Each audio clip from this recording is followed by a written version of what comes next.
দোহায় ইসরায়েলি হামলার কঠোর জবাব দেওয়ার হুমকি দিয়েছে কাতার। দেশটির পররাষ্ট্র মন্ত্রণালয়ের মুখপাত্র মাজেদ আল আনসারি বলেছেন, দোহা কোনো আগ্রাসনের মুখে নীরব থাকবে না, যে কোনো ধরনের হামলা প্রতিহত করবে। এই খবর জানিয়েছে সামা টিভি।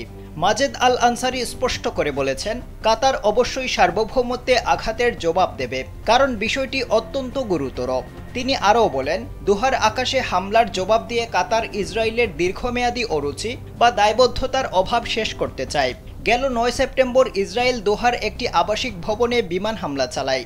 এই হামলায় ৬ জন নিহত হওয়ার পর মধ্যপ্রাচ্যে নতুন উত্তেজনা সৃষ্টি হয়। এদিকে কাতারের প্রধানমন্ত্রী শেখ মোহাম্মদ বিন আব্দুর রহমান বিন জাসিম আল থানি বলেছেন, ইসরায়েলের হামলার প্রতিক্রিয়া আসছে, এজন্য আরব রাষ্ট্রগুলোর সঙ্গে পরামর্শ করছে দোহা। কাতার অবশ্যই ইসরায়েলের হামলার শক্ত ও কঠোর জবাব দেবে।